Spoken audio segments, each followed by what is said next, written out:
Hello friends, आप सभी का आपके YouTube चैनल पे एक बार फिर से स्वागत है।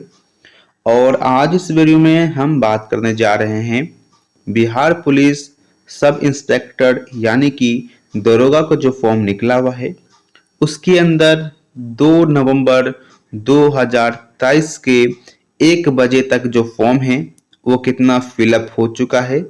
आज इस वीडियो में हम बात करने वाले हैं। इसके अलावा हम बात करेंगे पेमेंट के रिगार्डिंग जो कुछ प्रॉब्लम क्रिएट हुआ उसके बारे में बात करेंगे। और साथ में हम इसके अंदर एग्जामिनेशन डेट के बारे में बात करेंगे। और इसके अलावा आपको जो है पूरी इंफॉर्मेशन आपको इस वीडियो में मिल जाएगी। अगर आप पहली बार मेरे वीडियो को देख पा रहे होंगे या पहली बार देख रहे हैं तो आपको पता होगा कि मैं यहाँ पे फॉर्म भरने का जो प्रोसेस है वो लाइव दिखा देता हूँ। और ये प्रोसेस आप भी चेक करके अपने से सेटिस्फाई हो सकते हैं कि कितना फॉर्म फिलअप हो चुका है। ये एग्जैक्ट डाटा फॉर्म का नहीं होता है, ये मैं अनुमान के तौर पर, लेकिन जो फॉर्म का जो प्रोसेस है उसके हिसाब से बता देता हूँ कितना फॉर्म फिलअप हो चुका है। और ये लगभग ऑथेंटिक भी ही रहती है। अब चलिए वीडियो को शुरू करते हैं।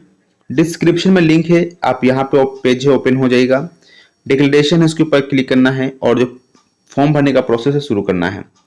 जहां पे सबसे पहले आपको अपना नाम भरना होता है, आपका नेशनैलिटी भरना होता है, आपका मोबाइल नंबर भरना होता है, आपको अपना ईमेल आईडी भरना होता है। इसके बाद बिहार के निवासी हैं या नहीं हैं आपको वो डिटेल्स भरना होता है।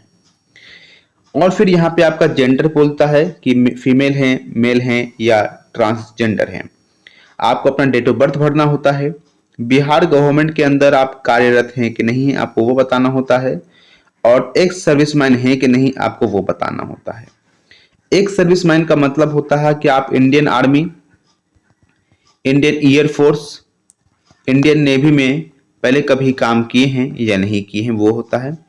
और अगर काम किए हैं तो उसमें आप रिटायर हो चुके हैं कि नहीं उससे वो हो, वही असली में एक्स सर्विसमैन कहलाते हैं। ये सभी डिटेल्स भरने के बाद आपको जो प्रोसीड का ऑप्शन है उसके ऊपर क्लिक करना होता है। उसके बाद नेक्स्ट पेज पे जाएगा जहां पे आपको फॉर्म का प्रीव्यू होता है, एक डिक्लेरेशन होगा वो जाना है, एक कैप्चा कोड होगा, इस कैप्चा कोड को आपको भर देना है।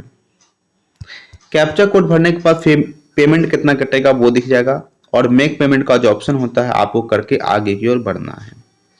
अब यहाँ पर देखेंगे जो एक नंबर यहाँ होगा जिसको हम कहते हैं ऑर्डर नंबर या मर्चेंट नंबर पहले कहते थे, वो यहाँ पे देखने को मिलेगा।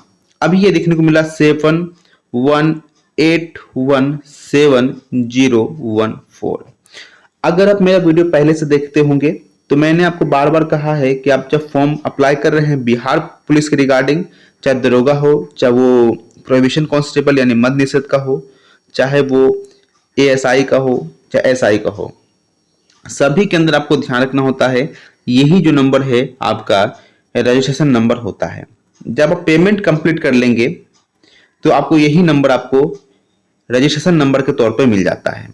लेकिन और मैंने ये भी बताया था इस रिफॉर्म के रिगार्डिंग कि आपका जो इसका आगे का 2 डिजिट है जिसको हम बोलते हैं 7 और 1 लिखा हुआ है, इसको आप हमेशा नेग्लेक्ट कीजिएगा, क्योंकि नंबर ऑफ फॉर्म जो दिखाने का कोशिश करता है वो लास्ट का 6 डिजिट ही बताता है कि टोटल नंबर ऑफ फॉर्म कितना फिलअप हुआ है। जहां पर आप देख पा रहे हैं 8,17,014 फॉर्म जो है अभी तक वो फिलअप हो चुका है। लेकिन ये मैं फेक रजिस्ट्रेशन कर रहा हूं तो यहां साफ पता चल जाएगा कि ये नंबर आप किसी को नहीं मिलने वाला है। अगर मैं कंप्लीट करूं तो ये मुझे मिल जाएगा, लेकिन मैं पेमेंट नहीं करूंगा तो ये मुझे तो नहीं मिलने वाला है और ना किसी और को मिलेगा। इसलिए हम मैं कह सकता हूं कि फेक रजिस्ट्रेशन के माध्यम से 50 से 60 हजार जो फॉर्म है या ये जो संख्या है मर्ज ऑर्डर नंबर वो इसी तरह बर्बाद होती होगी। हार्डली है 50 से 60 हजार, इससे कम तो नहीं होना चाहिए। अब यहाँ पे देखेंगे अगर इसमें से अगर 60 हजार कम भी करते हैं तो लगभग फॉर्म जो आपका है 7.5 लाख पे पहुंच जाएगा। यानी कि हम ये कह सकते हैं जो नंबर ऑफ फॉर्म जो गिर चुका होगा बिहार पुलिस दरोगा के अंदर वो लगभग 7.5 लाख के आसपास फिलअप हो चुका है। अब हम बात करेंगे कि एक सीट के ऊपर कितना यहाँ पे फाइट होगा। तो सबसे पहले आपको पता होना चाहिए कि टोटल नंबर फॉर्म 1275 है और पीटी से मेंस में जाने के लिए बच्चों का जो रिजल्ट होगा वो 20 गुना होगा। जब आप ऐसा गुना करिएगा तो 25,000 500 बच्चे का सिलेक्शन किया जाएगा पीटी से मेंस में जाने के लिए। और उसके बाद आपको यहां से पता करना है एक सीट के ऊपर कितने फाइट हैं। तो आपको क्या करना है, टोटल नंबर ऑफ फॉर्म को आपको 25,500 से भागा देना है, जिसको हम डिवाइड कहते हैं। जब इसे आप भागा दीजिएगा तो ये जो डाटा है लगभग 30 के आसपास पहुंच जाएगा। यानी तो हम यहां से यह बता पाएंगे कि एक सीट के ऊपर 30 बच्चे का फाइट जो है अभी तक चल रहा है। और मैंने आपको बार बार एक वीडियो के माध्यम से बताया है कि जो कंपटीशन है वो दिन ब दिन बढ़ रहा है, क्योंकि कुछ दिन पहले का वीडियो मैंने बताया था वहां 15 से 16 बच्चे ही एक सीट फाइट कर रहे थे। फिर एक दिन 20 बच्चे पाया, अब ये 30 बच्चे पा गया है। तो हो सकता है 5 नवंबर के लास्ट होते होते ये संख्या 35 तक भी पहुंच सकती है। तो कंपटीशन काफी ठीक ठाक ही है, अच्छी ही है, जिसमें एक बच्चे फाइट कर रहे हैं, 30 बच्चे फाइट कर रहे हैं एक सीट के लिए, सिर्फ पीटी से मेंस में जाने के लिए।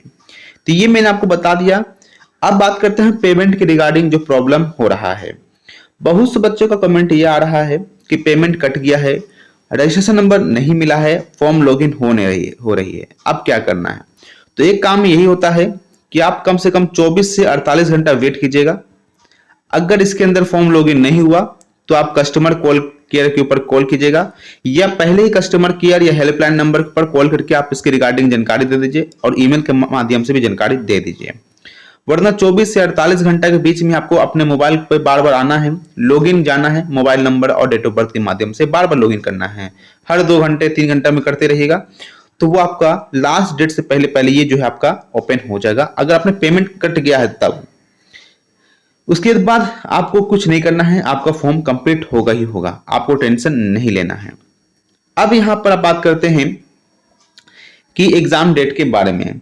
तो यहां पे एग्जाम डेट के रिगार्डिंग कोई भी अभी नोटिफिकेशन जो है, जो अभी ऑफिशियल नोटिफिकेशन कहीं से नहीं आया है, लेकिन बिहार के प्रीवियस जो भी एग्जाम हुए हैं, चाहे Bihar police, Bihar SSC, graduation, BPSC, assistant BPSC का जो भी वैकेंसी का है, सभी का फॉर्म एग्जामिनेशन 2 से 3 महीने के अंदर लगभग सभी का हो ही रहा है।